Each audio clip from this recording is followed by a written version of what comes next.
Dominique Pagani aime les détours, beaucoup.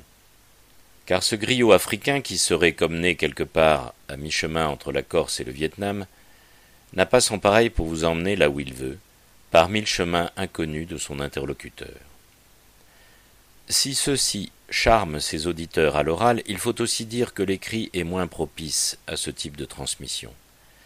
Alors forcément, lorsqu'enfin paraît ce travail à quatre mains, d'Alexis Manago et de Dominique Pagani, synthèse de plusieurs années de cours, on se dit que le travail accompli a dû être énorme, et que le pari était risqué.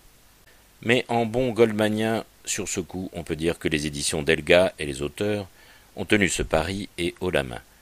Le résultat est tout bonnement une des meilleures introductions actuelles à la philosophie en général et au marxisme en particulier. Le propos est précis et va droit au but, démontrer sans pédanterie les racines philosophiques de l'émergence de notre modernité et les pistes d'action pour la suite. Le tout accessible à tout un chacun. Il y a quelque chose du Socrate moderne chez ce vieux fou qui peut interpeller sur l'agora parisienne n'importe lequel de ses contemporains et le conduire à accoucher de la vérité qu'il porte en lui. Son rapport problématique à l'écrit n'est pas la moindre de ses analogies avec Socrate. Nul besoin d'être licencié en philosophie pour comprendre ce dont il est ici question. Comme Howard Hawks aimait à faire des films, comme il le disait, à hauteur d'homme, Dominique Pagani fait de la philosophie à hauteur d'homme, ou, comme le disait Pascal, « L'homme est plein de besoins, il n'aime que ceux qui peuvent les remplir tous. » C'est un bon mathématicien, dira-t-on, mais je n'ai que faire de mathématiques, il me prendrait pour une proposition. C'est un bon guerrier, il me prendrait pour une place assiégée. Il faut donc un honnête homme qui puisse s'accommoder à tous mes besoins, généralement. Mais simplicité ne rime pas avec simplisme. C'est le défaut de la plupart des introductions à la philosophie, restreindre la portée de son sujet et donc son intérêt sous prétexte de pédagogie.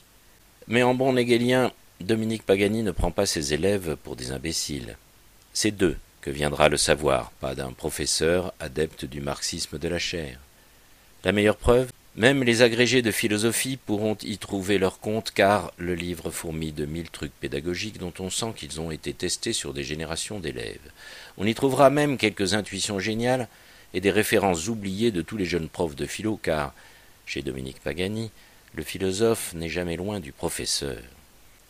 Il y a quelque chose de Fichte dans ce grand professeur qui jamais ne fait passer la clarté du concept derrière les exigences de pédagogie, ou bien plutôt, les deux sont unis intimement, car on ne pense pas rigoureusement sans pouvoir transmettre sa pensée, et on ne transmet rien si l'on n'a pas l'exigence de la rigueur du concept.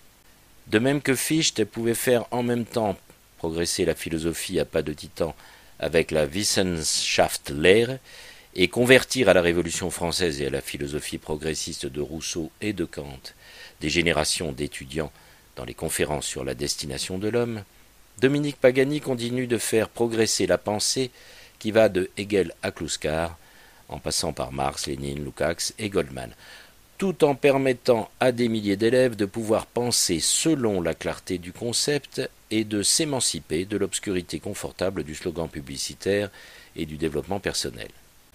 Saluons donc en ce Socrate moderne l'un des meilleurs professeurs de philosophie depuis Fichte, de ceux qui font vivre en France la grande tradition du rationalisme critique et du matérialisme, contre l'école des laquais du grand capital, qui de Victor Cousin à Jean-Michel Blanquer utilise le spiritualisme, l'irrationalisme et le positivisme pour obscurcir la pensée des futurs citoyens.